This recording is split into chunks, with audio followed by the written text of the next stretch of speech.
जी अफशां कराची से लिटरेचर का एक सुनामी आया था जो लाहौर की सड़कों पे, मतलब उन्होंने लिटरेचर रोड़ दिया। अच्छा, वाकई मैं इतनी एक्साइटमेंट के साथ बात कर रहा हूँ आपको। मुझे तो वो लिटरेचर फेस्टिवल से ज़्यादा मतलब मुझे कोई मसला नहीं था, मुझे तो बड़ा मज़ा आया। मतलब फजल जट की परफॉर्मेंस थी, गीत शीत चल रहे थे, नाच गाना चल रहा था, भंगड़े चल रहे थे। ਇਹਦਾ ना ਜਿਹੜਾ ना बस वो फैमिली मेला टाइप रखना चाहिए सी। मतलब स्टॉल भी लगे हुए थे, खाबे स्टॉल खानों के और वो ज्वेलरी के स्टॉल्स। मतलब मैंने पहली दफ़ा देखा लिटरेचर में ज्वेलरी के स्टॉल्स, यू नो। आपने क्या कि मुझे मायूस कर दिया कि आपको कोई मसला नहीं हुआ।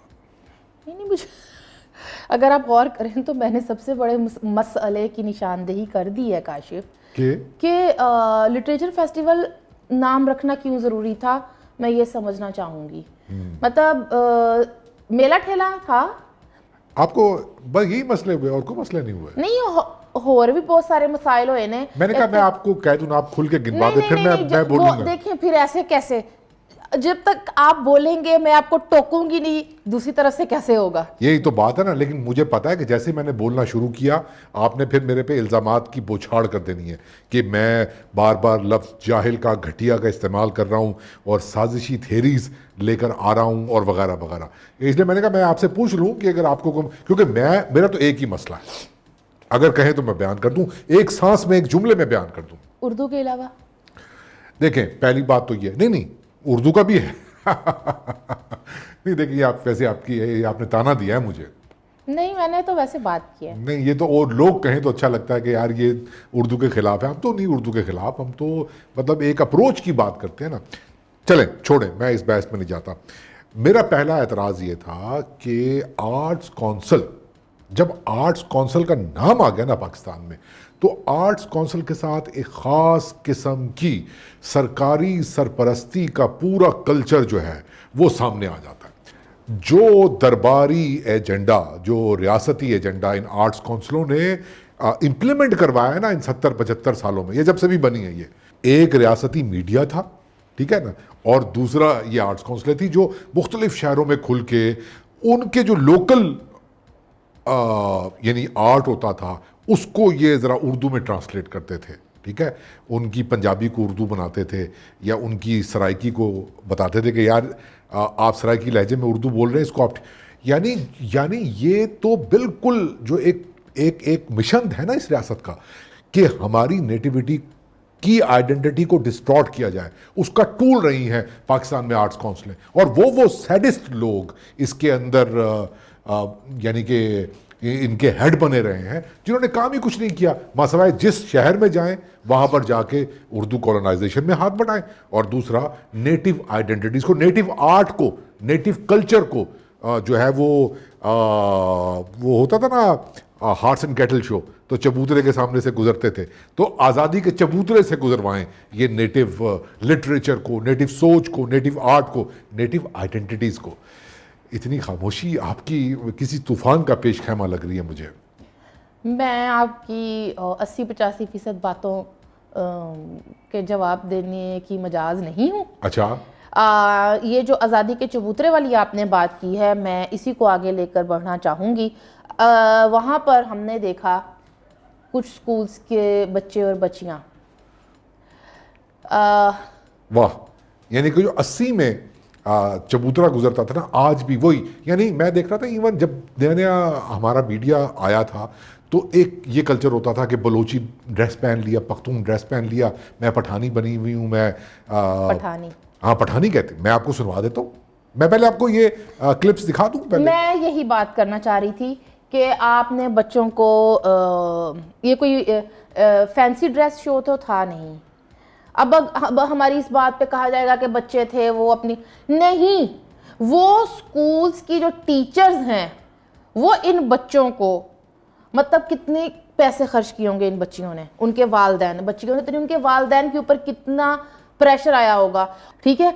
अब वो बच्चों को आपने मुख्तलिफ इलाकाई लिबास तो पहना दिए और उनको वहाँ खड़ा कर दिया, आपने उनको कोई समझाया है कि वो किस इलाके को रिप्रेजेंट कर रही हैं? नहीं। वहां पर पंजाबी घरानों की बच्चियां भी थी। जब उनसे पूछा गया कि मतलब बच्चे हैं ना, बच्चे मासूम होते हैं, वालदैन हमारे साथ तो उर्दू बोलते हैं, आपस में पंजाबी बोल देने। मैं ये सुनवा देता हूँ। हम पेशावर वालों की तरफ से हैं। ये हम पठान बने हैं। पठान कैसे होते हैं? अच्छे होते हैं। बेटा घर में कौन सी जुबान बोलते हैं? उर्दू, और मामा पापा? पंजाबी। आपस में? जी। मैं सिंधी। सिंधी कैसे होते हैं? उनका मीन्स कि अलग तरह का होता है। वो लोग जब लगाते हैं कलर, उनके बटन वाले फ्रॉक लंबे से होते हैं। तो वो होते कहाँ पर है? कौन से मुल्क में रहते हैं? सिंध में। नहीं, सिंध में तो रहते हैं। वो कौन सा मुल्क कौन सा होता है? बलोचिस्तान। हम सिंधी कौम है, पाइंदा कौम है, हम सबकी है पहचान, हम सबका पाकिस्तान, पाकिस्तान, पाकिस्तान। अच्छा, आप लोग अभी बिल रखवा गा रहे थे, हम जिंदा कौम है, पाइंदा कौम है, सब गा रहे थे ना? तो कौम क्या होता है? कौम वो होता है जिसमें हम रहते हैं, जो हमें कायदे आज़म ने दी है, हम लोग इसमें रह रहे हैं। कायदे आज़म का बड़ा शुक्रिया अदा करते हैं कि उन्होंने हमें इसमें दिया, वरना आज हम लोग सड़कों पर होते। तो ये गुफ्तगू की बच्चे तो जाहिर सी बात है मासूम, उतनी प्यारी बच्चियां, इतने प्यारे बच्चे।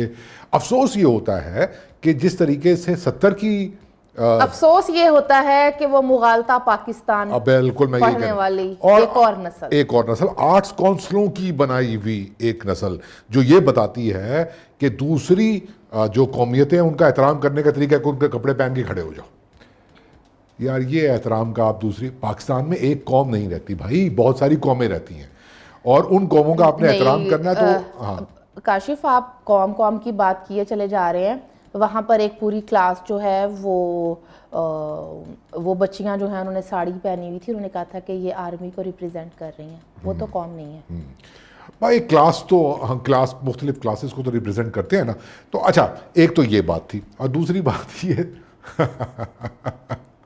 और दूसरी बात ये थी कि देखें मेरी बात सुने, एक तो ये और दूसरा आप मतलब ये एक सोचा समझा माइंडसेट जो आर्ट्स काउंसलों के नाम पर पाकिस्तान में रचाया गया, आप 2023 में भी वही चला रहे हैं। मैं मुझे ना अपना स्कूल का ज़माना याद आ रहा है। तब हम मीना बाजार के ऊपर, मतलब जो लड़कियों, क्योंकि मैं तो सरकारी स्कूल में पढ़ी हुई हूँ, हाँ। मतलब 5वीं तक मेरे वालिदैन ने क्या अच्छे स्कूल पढ़ा, अच्छा school, English medium school. And then I went to that लाल ईंटों वाला स्कूल। तो वहाँ पर हर साल मीना बाजार में हम तो ऐसे ही सज संवर के जाते थे, मतलब नहीं, सजने संवरने में कोई बुराई नहीं है। मतलब मैं ये कह रहा हूँ हमें तो ये इलाकाई जो मोहब्बत है ना, इलाकाई उसका तरीकाकार ये है, कौमों की नहीं, इलाकाई वननेस बनाने के लिए ना हम सब इकट्ठे हैं, हमने ये लिबास पहने हुए हैं। यानी कि ड्रामों में रिप्रेजेंटेशन होगी तो सराइकी लहजे में उर्दू बोल के, सिंधी लहजे में उर्दू बोल के रिप्रेजेंटेशन हो गई। तो ये एक बेसिकली ये कॉलोनाइजेशन का एक टूल है आर्ट्स काउंसिल और उनके किए जाने वाले इस तरह के फंक्शंस।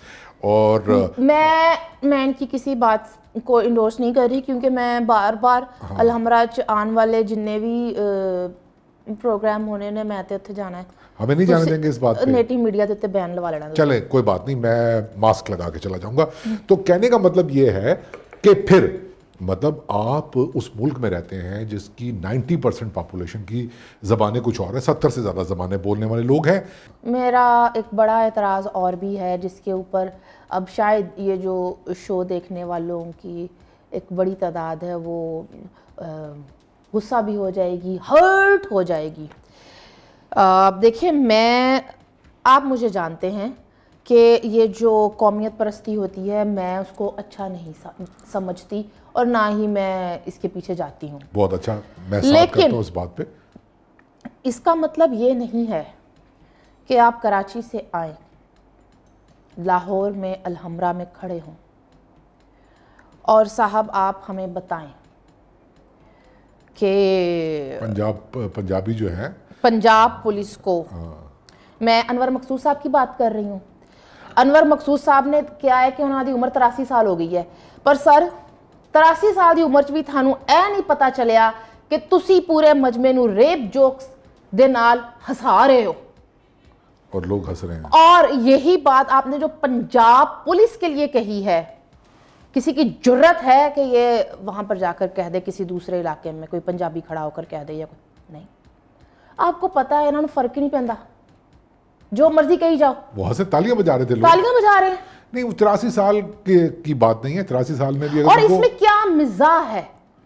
इसमें क्या मजा है? इसमें अब मैं उस जाहिल शख्स की बात नहीं करना चाहता। अब ठीक है, बुजुर्ग हैं, जिस बंदे ये को रेसिज्म है। जिस बंदे को 83 साल में भी अकल नहीं आई है, काशिफ- तो ये मायूसी आप छोड़ दें। उन्होंने उसका तरीका ही यही है यार, वो इसी तरीके से बात करते हैं।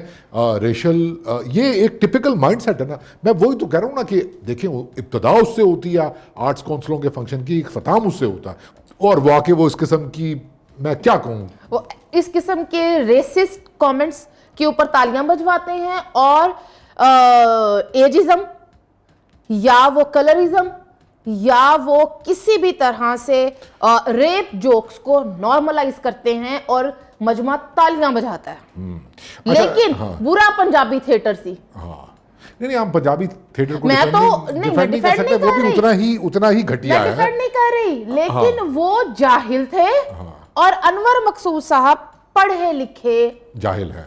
अच्छा खैर, एनी हाउ, अनवर मकसूद साहब पता नहीं मुझे साहब कहना चाहिए कि नहीं कहना चाहिए, ये उनका तरीका वारदात नहीं, है। वो जियाउल हक को साहब कहते हैं। हाँ, तो फिर उनको भाई, वो बंदा सीधा सीधा इमरानिस्ट है। आप अभी स्पीच सुन लें जो उसने एंड में दी है, जिसमें उन्होंने सीधे सीधे कहा है कि भाई अवाम इलेक्शन मांग रही है, इलेक्शन कराओ, मुल्क बचाओ की कंपेन चलाई है उन्होंने। नहीं नहीं नहीं, काशिफ आप किसी और एंगल से देख रहे हैं इस बात को, और मैं इस एंगल से देखती हूँ। ये इस तबके का तरीका वारदात है। मैंने भी तो यही कहा यार। एक जानिब इस्टेब्लिशमेंट को हाँ, और फौज को बात लगाना, एक जानिब डिक्टेटरशिप के ऊपर बात करना, और साथ ही एन जवाल के हाँ, सियासतदान नू मतलब के टग्गा साबित करना। और फिर एक ऐसा मुल्क जहां पर सियासी जमातों को और जमहूरियत को पनपने का मौका ही नहीं दिया गया। ततहीर तो बहुत बात की बात आ जाती है ना। हाँ। आप बता रहे हैं कि ये सियासतदान अपने बच्चों को सियासत में लाते हैं, भाई वो और क्या करें। और यार ये बंदा देखो क्या है, कौन, लुक हु इज सेइंग। और अगर कोई अपने बच्चे को लाता भी है तो वो कोटा सिस्टम पर तो नहीं ला रहा। आपका तो अपना बेटा जो है वो भी इंडस्ट्री में है, ठीक है, वो अपने बकौल आपके वो टैलेंट से निकला होगा। मैं यही कह रहा हूँ, लुक हु इज सेइंग। मेरे सियासतदान का सुनो बच्चा तो सही। वोट लेकर ही आएगा। सुनो तो सही ना कि मेरे वालिद अदीब, मेरी बहन ड्रामा निगार, मैं ड्रामा निगार, मेरा बेटा सिंगर, आर्ट का ठेका, सिंगर या म्यूजिशियन जो भी है, आर्ट का ठेका आपकी 7 पुश्तों ने उठाया हुआ है।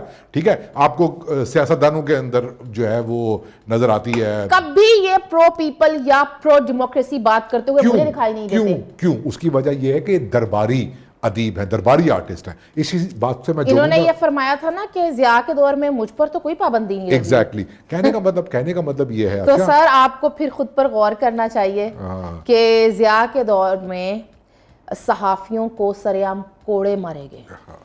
उनको बात करने का तरीका नहीं आता था ना। कोठड़ियों में रखा गया। वो उर्दू में बात नहीं कर रहे थे ना वो। अच्छा, कहने का मतलब ये है कि दरबारी, ये जो नक्शा आपने देखा था ना, नक्शा बना हुआ था, ये पाकिस्तान का चेहरा था, पाकिस्तानी आर्ट का चेहरा था। दरबारी 2-3 लोगों को निकाल के, जिनमें कोई काम के लोग थे, लेकिन बाकी टोटली वो चेहरा मैं वो नक्शा देख रहा था, और यही पाकिस्तान है। उनमें से अक्सरियत वो है जो मुशर्रफ के कू करने पे नाची थी। अच्छा, मुझे ये कंप्लीट ये बात करने दे प्लीज। देखें, ये महज इत्तफाक नहीं है कि दरबार आर्ट्स काउंसिलों का काम है दरबार की पॉलिसी को इंप्लीमेंट करना और आर्ट को हाईजैक करना, नेटिव आर्ट को हाईजैक करना और उसको बताना, अप्रोप्रिएट करना उसको, और ये कहना कि हम लिटरेचर को सेलिब्रेट कर रहे हैं। फरोग दे रहे हैं। मतलब अजीब फरोग है ये भाई। तो इससे तो अच्छे हमारे वो वाले फरोग थे, फरोग नसीम थे, कौन से थे, जो भी थे, इससे अच्छे थे वो। तो कहने का मतलब ये असली ठीक है, एक जैसे थे। तो मैं अर्ज ये कर रहा था भाई कि मामला ये है कि आपने ये साबित किया एक मरतबा फिर कि आपके नज़दीक, दरबार के नज़दीक, पाकिस्तान में आर्ट, कल्चर, लिटरेचर सिर्फ उर्दू का है। मतलब मैं भी ये कह रहा था कि 90% लोगों की ज़बान का लिटरेचर कोई उसकी रिप्रेजेंटेशन नहीं थी। एक दरबारी नहीं, राइटर थे एक- मुस्तनसर हुसैन तारड़ साहब, उनके क्या पंजाबी नावल का। भन्ना दिल्ली दे किंगरे। अच्छा। देखिए पाकिस्तान लिटरेचर फेस्टिवल, पाकिस्तान, तो पाकिस्तान की बड़ी कम से कम 5-6 जबानें बड़ी, उनमें सेशंस होने चाहिए थे या नहीं? भाई बड़ी जबान तो एक ही है पाकिस्तान में, बाकी तो जाहिलों की जबान है। मतलब आप ये समझती सराय की बड़ी जबान है ये, मतलब आप मुझे गुस्सा दिला रही हैं। आज सिंधी बड़ी जबान है, और भाई वो तो डाकुओं की जबान है, वो तो कमी कमीनों की जबान है। इनको तहजीब सिखानी है, तभी तो आर्ट्स काउंसिलें खोली गई हैं। आपको अभी तक साइंस ही समझ नहीं आई आर्ट्स काउंसिल की, क्या बात करूं। आप ट्रेनिंग ले किसी आर्ट्स काउंसिल के अंदर जाके। बहुत ही लंघ गई है, थोड़ी रह गई है। नहीं अच्छा, मुझे आप एक बात बताएं, क्यों किसी और इलाके का लिटरेचर का बंदा, बड़े नाम है इस वक्त, नहीं आके बोला? क्यों कोई पख्तून शायर, अदीब, नौजवान, मुफक्किर क्यों आके नहीं बोला इस आर्ट काउंसिल के अंदर? हामिद बीर साहब लिटरेचर पे गुफ्तगू कर रहे हैं, अली जरयून शायरी सुना रहा है। उफ प्लीज, वो शायरी थी। क्या इस मुल्क में अशूलाल वो शायरी थी। क्या इस मुल्क में अशूलाल फकीर नहीं रहता है? क्या इस मुल्क में रिफत अब्बास ने, खैर रिफत अब्बास को दावत दी थी, उन्होंने खुद आना पसंद नहीं किया, और उनकी तस्वीर नक्शे में भी नहीं थी, ठीक है ना, हालांकि वो उनका एक सेशन था। क्या मैं पूछता हूं, क्या कोई सिंधी, क्या कोई बलोच ये शायरी नहीं करते, या ये अभी कच्चे हैं? जरा थोड़ा सा उर्दू में लिखेंगे तो उनको शायरी आएगी। दाल दाल कच्चे। अली जरयून जैसे लिखे, अपने अंदर के जाट को मारेंगे। ओह ये बात, मतलब इसके ऊपर तो लोगों ने गौर भी नहीं किया होगा कि अली जरयून ने ये फरमाया वहां पर कि मैंने अपने अंदर के जाट को मार दिया। हमारे एक जानने वाले हैं, उन्होंने कहा कि एक तारीखी जुमला उनके बारे में बोला था कि जॉन एलिया बनने के शौक में भाई ने अपनी सेहत खराब कर ली। क्या कहा जा सकता है? क्या कहा जा सकता है? नहीं, लेकिन खैर मैं फिर अर्ज यही करूंगा कि ये एक सोचा समझा तमाशा है जो उन्होंने लगाया हुआ है रियासत पाकिस्तान ने, ठीक है। आर्ट और लिटरेचर को हाईजैक किया हुआ है उन्होंने, फंड सारे इनको मिलते हैं। चले बस करें, मत अच्छा, इतना हलकान हूं नहीं, वो मतलब इतना वो हाइप क्रिएट करने की जरूरत नहीं है। हाँ बिल्कुल फजूल सा एंड फंक्शन ऑफ द था। डे हाँ। मेरे लिए तो ये था कि चूंकि मैं इस्लामाबाद में लोक मेला की मतलब आदी रही हूँ, 10 दिन वो लोक मेला मैं अटेंड करती थी, और वो हर स्टॉल के ऊपर उनके म्यूजिक को एंजॉय करती थी, उनके लोक गीतों को एंजॉय करती थी। किन के? जो मुख्तलिफ कौमों, आप बात कर रही हैं फजल जट की? नहीं मैं सबकी बात कर रही हूँ, मुख्तलिफ जबानों के जो वहां पर लगे हुए। लेकिन फजल जट की आमद ने चार चांद एक वाहिद मिट्टी की खुशबू थी ना, है ना? वहां पर सिर्फ एक चीज थी, हाँ। लड़के भंगड़ा डाल रहे थे। आपने नोट किया, मैंने भी यही नोट किया। दुख हुआ, लड़कियां बैठ के कुर्सियों पे ताली बजा, और वो नाचना चाहती थी। वो क्यों नहीं नाच सकती हैं? वो क्यों भंगड़ा नहीं डाल सकती हैं? वो इसलिए कि फिर वो जो भंगड़े डाल रहे थे, उनके भंगड़े जाने थे मुक, जेबां जो निकले आने सी मोबाइल, उन्हां दियां बणियां सी वीडियोस, बदमाशी है ना। ते फिर ओहो तो इंटरनेट दे उत्ते मैंने देखे कितने कमाल के साथ, इवन जमीन के से जुड़े हुए कल्चर के अंदर से भी पेट्रियार्की निकाल रही। वैसे मैं कहीं वाकईतन कोई मायूस बुलबुल तोता मैना तो नहीं बनता जा रहा? नहीं आपके अंदर कोई वो सेल्फ लोथिंग जो मकसूद के अंदर। अच्छा खैर, मैं इसको कंक्लूड करूंगा। एक बात आपने बहुत अच्छी बात कही वाकईतन, वो जो लड़कियां महरूम रहीं भंगड़ा डालने से, लेकिन मैंने फजल जट से पूछी, यही बात पूछी। मुझे जैसे ही मौका मिला ना, मैंने कहा कि सर, तो आप सुनेंगे क्या जवाब दिया उन्होंने? ऐसे मुल्क के अंदर पंजाबी कल्चर, सकाफत और लिटरेचर और म्यूजिक ਨੂੰ रिप्रेजेंट करना, जिथे पंजाबी जरा अपनी शनाख्त थोड़ा जिहा शर्मिंदा महसूस करता है, किंज लगदा? ਇਹ ਜੀ ਇਹ ਅੱਜ ਤੋਂ ਨਾ ਅੱਜ ਦੀ ਗੱਲ ਨਹੀਂ, ਬੜੀ ਪੁਰਾਣੀ ਹੈ। ਜਦੋਂ ਮੇਰੇ ਬਾਪੂ ਹਿੱਟ ਹੋਇਆ ਨਾ, ਤੇ ਆਸ਼ਿਕ ਜੱਟ ਦੁਨੀਆ ਦੇ ਤੂਤੀ ਬੋਲ, ਉਦੋਂ ਵੀ ਲੋਕ ਕਹਿੰਦੇ ਸੀ ਜੱਟਾ ਜੱਟ ਲਾ ਨਾਲੋਂ, ਇਹ ਤੂੰ ਪੰਜਾਬੀ ਦੀ ਕਿਹੜੀ ਗੱਲ ਕਰਨਾ, ਤੂੰ ਦੂਸਰਾ ਸਿੰਗਰ ਬਣ। ਲੇਕਿਨ ਮੇਰੇ ਵਾਲਿਦ ਸਾਹਿਬ ਕਹਿੰਦੇ ਸਨ ਕਿ ਮੈਂ ਨਸਲੀ ਹਾਂ ਤੇ ਅਸਲੀ ਹਾਂ, ਕਿਉਂਕਿ ਮੈਂ ਪੰਜਾਬੀ ਹਾਂ। ਤੇ ਪੰਜਾਬੀ ਦੀ ਜਿਸ ਤੱਕ ਗੱਲ ਹੋਵੇ, ਤਸਵੁਫ ਇਲਮ ਦਾ ਮੁੱਢ ਹੀ ਮੈਂ ਸਮਝਣਾ ਪੰਜਾਬੀ ਬਣ ਗਿਆ। ਤੇ ਇਹ ਮੇਲੇ ਠੇਲੇ ਇਹ ਹੋਣੇ ਚਾਹੀਦੇ ਨੇ ਭਾਜੀ, ਜਿਹਦੇ ਨਾਲ ਭਾਈਚਾਰਾ ਵੀ ਵੱਧਦਾ ਹੈ ਔਰ ਮੈਨੂੰ ਕੋਈ ਮਿਹਣਾ ਨਹੀਂ ਕਿ ਮੈਂ ਧੋਤੀ ਕੁੜਤਾ ਪਾ ਕੇ ਇਹਨਾਂ ਜਵਾਨ ਬੱਚਿਆਂ ਦੇ ਵਿੱਚ ਲਗਾ ਫਿਰ ਤੁਸੀਂ ਸ਼ੁਗਰ ਲਾਤਾ ਸਭ ਨੂੰ, ਤੁਸੀਂ ਨੱਚਣ ਔਰ ਬੜੀ ਸੋਚਣ ਵਾਲੀ ਗੱਲਾਂ ਵੀ ਨਾਲ ਕੀਤੀਆਂ ਨੇ। ਲੇਕਿਨ ਮੈਂ ਤੁਹਾਡੇ ਕੋਲ ਪੁੱਛਣਾ ਇਹ ਚਾਹੁੰਦਾ ਹਾਂ ਨਾ ਕਿ ਜਦੋਂ ਅਸੀਂ ਦੇਖਦੇ ਹਾਂ ਕਿ ਸਾਡੀ ਸਰਕਾਰਾਂ 75 ਸਾਲਾਂ ਦੇ ਅੰਦਰ ਉਰਦੂ ਜ਼ਬਾਨ ਨੂੰ, ਠੀਕ ਹੈ ਉਹ ਬੜੀ ਵੱਡੀ ਜ਼ਬਾਨ ਹੈ, ਉਹਨੂੰ ਬੈਕ ਕਰਦੀਆਂ ਨੇ, ਲੇਕਿਨ ਜਿਹੜਾ ਦੂਸਰੀ ਜ਼ਬਾਨਾਂ ਦਾ ਮਿਊਜ਼ਿਕ ਹੈ, ਸ਼ਾਇਰ ਹੈ, ਉਹਦੀ ਉਹ ਗੱਲ ਨਹੀਂ ਹੈ ਜਿਹੜੀ ਫਿਰ ਸਰਕਾਰੀ ਜ਼ਬਾਨ ਦੀ। ਇਹਦੇ 'ਚ ਕੋਈ ਸ਼ੱਕ ਨਹੀਂ, ਕਿਉਂਕਿ ਇਹ ਸਾਡੇ ਨਾਲ ਸ਼ੁਰੂ ਤੋਂ ਹੁੰਦਾ ਆਇਆ, ਚਾਹੇ ਕੋਈ ਸਿੰਧੀ ਜ਼ੁਬਾਨ ਹੈ, ਚਾਹੇ ਪੰਜਾਬੀ ਹੈ, ਚਾਹੇ ਪਸ਼ਤੋ ਹੈ। ਇਹ ਸਾਨੂੰ ਟੀਵੀ ਤੇ ਹੀ ਪਹਿਲਾਂ ਨਾ ਰੀਜਨਲ ਟਾਈਮ ਵਿੱਚ ਵਾਰਤਾ ਗਿਆ, ਕਿਉਂਕਿ ਨੈਟਵਰਕ ਤੇ ਸਾਡੀਆਂ ਜ਼ੁਬਾਨਾਂ ਨਹੀਂ ਸਨ ਚੱਲਦੀਆਂ। ਔਰ ਹੁਣ ਜਦੋਂ ਦਾ ਸੋਸ਼ਲ ਮੀਡੀਆ ਆ ਗਿਆ ਤੇ ਮੈਂ ਸਮਝਣਾ ਥੋੜੀ ਦੇਰ ਹੋਰ ਖਲੋ ਜਾਓ, ਤੁਹਾਨੂੰ ਹਰ ਪਾਸੇ ਕਿਤੇ ਸਿੰਧੀ ਨਜ਼ਰ ਆਏਗੀ, ਕਿਤੇ ਪੰਜਾਬੀ ਨਜ਼ਰ ਆਏਗੀ, ਕਿਤੇ ਪਸ਼ਤੋ ਨਜ਼ਰ ਆਏਗੀ। ਇਹ ਮਦਰ ਦੀਆਂ ਜ਼ੁਬਾਨਾਂ ਨੇ, ਸਾਡੀਆਂ ਮਾਵਾਂ ਦੀਆਂ ਜ਼ੁਬਾਨਾਂ ਨੇ, ਇਹ ਮਰ ਨਹੀਂ ਸਕਦੀਆਂ, ਲੇਟ ਹੋ ਸਕਦੀਆਂ ਨੇ। ਤੇ ਇਨਸ਼ਾਅੱਲਾ ਹੁਣ ਦੌਰ ਆ ਗਿਆ, ਤੁਹਾਡੇ ਜਿਹਾ ਭਰਾ ਨੂੰ ਕਵਰ ਕਰ ਰਹੇ ਨੇ और इंशाल्लाह ये अच्छा दौर आएगा एकदम बॉस। अच्छा, ये तो उन्होंने कैमरे के सामने कहा ना, जब कैमरा बंद हुआ वो जो कहा, खैर वो नहीं नहीं, बताना, अच्छा। वो तो ऑफ द रिकॉर्ड था। मैं तो इनके वालिद साहब आशिक जट साहब के भी फ़न की बड़ी मद्दाह हूँ।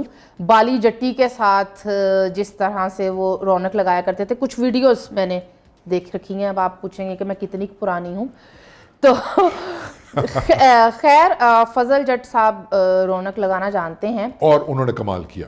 मैं चाहता हूं कि आप ना मुझसे एक सवाल पूछें कि मैंने वहां पे कोई पॉजिटिव बात भी देखी इस लिटरेरी फेस्टिवल में।